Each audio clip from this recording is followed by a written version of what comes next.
Hey, it's Libby again with WootRecruit. What is WootRecruit? Well, we are the one and only recruiting solution for the high turnover industry. So if you're in cleaning, house cleaning, commercial cleaning, lawn care, or landscaping, we are the recruiting solution for you. Super excited to be back with our Profit Flywheel Profit Flywheel for recruiting with my host.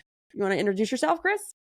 Yep, I'm Chris, the CTO or the Chief Technical Officer here at WootRecruit. So everything's systems and figuring out how to make things run. Awesome. So we are going to jump in. And our first one we will cover today is impressions. So, impressions, this is where the applicant journey starts. And what are impressions? So, impressions are the number of times your job posting is seen by a potential candidate. Why is this important? Well, it's important because you need this high visibility for your job posting if you want to be seen, because it leads to more potential applicants applying for your job. So, Chris, let's dive in. You want to get started with impressions and why they're Yes. so important, and what can we do, or how do we know if it's broken? What can we do? What are some signs that I need to create a better impression, right? hmm And what are some factors that go into this? Yeah. So really what we do here inside of WootRecruit is when we're talking about impressions, we're talking about that moment that you capture somebody's attention and you take it from just words on a paper over to an idea of commitment. So what we want to do is at first, before that commitment, is get it in front of them in some way. And again, think of it in this way in terms of your demographics start to come in play here. You got to make sure that you're reaching the right people. Again, the right people at the right time, in the right way, really is what you want to think about in that concept. Can you say that So again? you want to capture the right people at the right time in the right way. So there's a lot of different things that go into this, but just summing it up, this can be very minor things that we really take for granted in terms of who is out there right now inside of the industry looking for a job, and really who are they. When everything's said and done, people are people, and there's a reason why they're stepping out and seeking things out. So we need to figure out, number one is, who are they, where they're located. So we're talking about population and really the demographics in that area. And what types of things are they looking for? Or even if they're not looking for it specifically, what is something that's relevant to them? We're talking about keywords here. So things that are relevant to what they would be searching for based on who you think, is that ideal or good fit for your company, just in a very basic sense. I don't want to get too deep in here because we're just talking about getting in front of the right people. So it's Yes. everything to do with keywords. And Libby, I'd love for you to reference that one more time. I know you spoke previously about pressure washing as an Oh, example. yes. Yes. So this is a series of videos. So if you didn't catch the one before this or the one after it, you make sure to catch them. But in my prior video, I said, I own a cleaning company. I own a service company, just like everybody else. I feel the pain. I know what I'm a, victim of everything else, like just like everybody else. But I travel a lot and I speak on stage and I see other speakers. And I had said in my opening video, we're going to give you solid advice. We're not going to give you anything that's going to get you in trouble, flagged, blacklisted on Indeed. We're not, because we actually follow the rules very well. And I was mortified because I was listening to a presenter on stage give some advice, and they started to give advice on recruiting. And I was kind of like, oh, this is going to be interesting. And, sadly, it was horrible advice, because they had said, oh, for my pressure washers out there, pressure washing companies, get creative with the title of your name. You should name them, instead of like power washing operator or power washer, name the job title super soaker operator. And I was just kind of like, oh my God. I wanted to like scream, no, don't. because it's going to mess up your impressions. It's going to cost you so much more money because who the heck, I can't cuss, I think, because I'll get flagged. Who the heck, from a job applicant's perspective, is going to search the term super soaker operator? Yes. And Libby, for this example here, Sorry, what I we're get talking about passionate. is what we're talking about is third-party platforms. So we know the big ones, you know, Indeed primarily is what we talk about when we're talking about 80% of the really the job seekers out there. 80% of them either come from Indeed or extensions of Indeed, which all circles back to the same place anyway. Because Indeed is a massive job board. It's almost like a mini ATS, which is an applicant tracking system. But it's, you post to Indeed and it goes to various job boards. Anyways, like, that's a whole nother topic. But Yeah. and this is looked at as, I'm sorry, Chris, but this is looked at as almost fraudulent, by the way, by Indeed and Facebook, if you're advertising on Facebook, because it's almost like you're catfishing or baiting them with being dishonest or fraudulent. When you do these type of things, like create a super soaker operator position when it's really a power washer. Exactly. And Libby, the word to use here, the phrase to use here is deceptive practices. When we talk about third parties, deceptive practices, we focus very heavily on this inside of WootRecruit with our account managers. And so we've seen two benefits coming of this. Number one is using the right keywords will bring you more visibility and put it in front of the right people at the right time.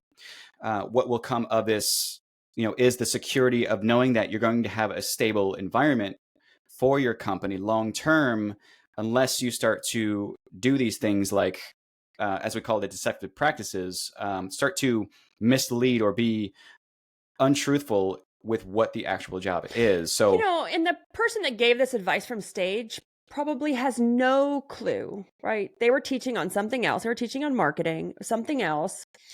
And they had no clue because they're probably not actually doing this for their own company. Like, they're not recruiting for power washers. They just thought it was a great idea. So please don't always just take ideas from people. We've recruited for over 700 cleaning and lawn care companies. And we have the data and the stats to, you know, to really back what we're saying. But, you know, at the end of the day, it's one of those things that really, it can really hurt us when we take advice blindly from colleagues, peers, other peers, peer groups, and not really think it through, because it's really going to hurt our impressions. It's going to mess up the AI. And then we're going to wonder, like, why isn't it working? yes. So what I would love to do now is just kind of layer in some other things, because I could talk for hours on keywords alone, to be quite honest with you. Well, another thing with keywords, Chris, is your area. So a lot of us in the industry like to go copy some of our friends in other areas. I've done it. I will say I've been guilty of it. But make sure that those keywords are relevant to your area. A great example is, like, if I'm recruiting for a house cleaning technician in Dallas, my keywords will be different than in Seattle. Yes. So you have to make sure that it's speaking the right language to get in front of the right people. Yes. Right people, right time. Yes. And it's really just kind of meeting them where they're at is really the takeaway here. So that you're not showing up with a blue hat to a red party. Yes. And there's no political puns intended with that. Not at all. Just the fact that we wear hats. So layering into those with the keywords, we then talk about demographics. I'm gonna touch on budget separately here in just a second, but we talk about demographics and making sure that, again, for impressions, is getting in front of people. And when we talk about demographics, we talk about a lot of different things. We talk about the cities we are really focusing on, the people that either would or would not live in those locations, or whether they take on that role that you're looking to hire for. So whether it be an entry-level position, a technician, an HVAC, or a specialty, is really looking at what types of people are, number one, on the platform that you're posting to, And number two, do they live within those areas? So this could be a huge make or break point, especially if you're in a very unique situation. Um, you know, again, not just United States specific, but there's a lot of different variables that could really come to play here in terms of demographics, and whether they're on that population. platform or not. Yes. Like And even the number population. of people that are able, or the number of people I even have the ability to reach. Because I have some screen shares here for some of the next part of the flywheel in the other video. And it's crazy because one of our customers like had 190,000 impressions. And then like we have another WootRecruit customer who lives in a population of 5,000 people. There's no way she's going to get those impressions. So it also has a lot to do with keywords, demographic, but also that demographic, the people, the population in that area. Yes. And that really just comes with level setting with yourself as a business owner to understand realistic expectations and your current situation. So getting it from that base level first, and then understanding what influences that base level. So we covered, Chris, keywords, demographic, population. How about budget? I love this one. So budget, what we're if talking about with I budget. only want to advertise organically on Indeed? I don't want to pay any money. Yep. So well, we get what we pay for. And so the reason why these third-party platforms are in existence is because they are a business themselves too. They're not just a free service. So again, you get what you pay for. And in this case, in some really competitive markets, you get nothing if you pay nothing. So that being said, is if you are trying to figure out what's right for you, again, taking these things into consideration in terms of, do I have enough people in the area to target or market on that platform? Well, I love that, Chris. Keep going. Yeah, no, it's do I have enough people in my area to target to on that platform? And if there are enough people, then we need to figure out what kind of budget is going to, again, dependent on the platform, is going to get in front of them to take the limelight away from other companies, or at least just enough to get what you need in terms of your business growth. Yeah. And here's the other thing about with advice. You know, we get within WootRecruit, or even just when I'm talking to business owners, they're like, I can't find anybody to work. Well, they're not spending any money on Indeed. Maybe they don't even have an Indeed profile. You know, they're just trying to do it organically. And here's my caution, my word of caution to all business owners, is just really pay attention to the advice that you're taking. And just because someone can market on Indeed, can advertise for applicants on Indeed organically, doesn't mean that you can or I can. It doesn't mean that it's the best solution for your area. It's all different by demographic, population, keywords, offer, the pay, and also the employer brand. Like there's so much that goes into recruiting. There's so much. But I just want to caution, when you take advice, we're all in peer groups and we take advice. Caution the advice you take, right? Are they in my location? Is it relevant? Should, like, just because they can doesn't mean I can, doesn't mean I should. And so we get a lot of pushback sometimes with advertising for Indeed. Oh, I've always done it organically. Well, that's fine, but you can't grow that way, right? It's just like marketing. If we want to grow our company, we have to spend marketing dollars to get a return.